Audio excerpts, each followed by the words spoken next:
پردې حق وي د هغې دپاره بې بخل نشته هغه ته به ځي او د هغه نه به د حق معافي غواړي او بیا هم که یو انسان داسې وي چې ډېره جړه الله تعالی ته وکړي او د هغې حق ادا کولو وس د ده نه کېږي هغه وس نه کېږي نو بیا هم د الله تعالی ته جړه او فریاد وکړي ځکه د هر څه مالک خو الله تعالی دی که تا د یو انسان نه ډېرې پیسې خوړلې دي غلا دې تېره کړې ده هر څه دې کړي پردی حق دې کړی نو الله تعالی سره خپله معامله درسته کا او الله تعالی په منځ کې ګواه کا چې الله دا غلط کار خو زمانه شوی دی دا غلا خو زمانه شوی ده دا پردی حق خو ما والی دی یا الله ما سره نشته که ما سره وی ته ګوایي ما به ورکړی وي یا الله ما ته توفیق راکا او ما ته یې راکړه چې زه پردی حق ادا کړم او یا الله که را دې نه که نو د قیمت په ورځ باندې مه شرمنده کوه یا الله د قیمت په ورځ باندې زما وکیل جوړ شه یا الله د قیمت په ورځ باندې په ما باندې رحم وکړه او صحیح حدیث کې راځي د بعضې مؤمنانو په باره کې به د الله تعالی په عدالت کې یو فیصله راځي هغه به پردی حق خوړلی وي الله به یې راوغواړي د چا چې حق خوړلی دی وي هغه ته به الله تعالی عرض وکړي چې د ستا حق خوړلی دی او سزا خدا ده ځکه دا د عدل نظام دی د عدل ورځ ده د انصاف ورځ ده چې دې په سبب باندې دا جهنم ته لاړ شي خو که ته چېرته غواړي د هغې په بدله کې به تا د فلانکې نعمت په جنت کې درکړمه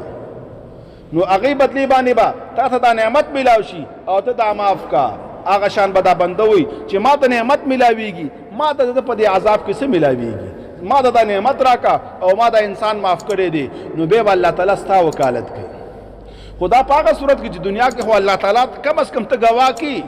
او خپل وصل الله تعالی ته وښیې چې یا الله ما پردی حق خوړلی دی لیکن اوس را سره نشته ته ګوایي ځکه الله تعالی په هر څه باندې خبردار دی او که وس دې کېږي او بیا نه ورکې نو بیا ته ظالم یې بیا د ظالم ملګری الله نه دی بیا الله تعالی ظالم نه بخي بیا به ظالم ته الله تعالی سزا ورکوي نو ځان سره حساب کول دي چې 2023 کې ما نه څه وشو کوم ګناه زمانه شوې ده پردی حق ما خوړلی دی که وس دې کېږي یو سیکنډ نه مه ضایع کوه پردی حق حقدار ته ورکه خصوصا زمونږ نه زمونږ په رشتو کې اکثره حقوق ضایع کېږي که چا سره میراث وي د ښځې میراث وي د خور میراث وي د چا میراث هم وي میراث دی ورکړی شي حقدار ته د خپل حق وسپارلی شي په خپل حق باندې قناعت وکړه په خپل حصې باندې قناعت وکړه چې څه الله درکړي بس دې کې سوچ کوه دې کې د الله تعالی شکر ادا کوه او د الله تعالی نه خیر غواړه هر څه الله تعالی سره دي د خپل قبر دورانولو د خپل قبر د بربادولو د خپل ځان په جهنم کې د اوسولو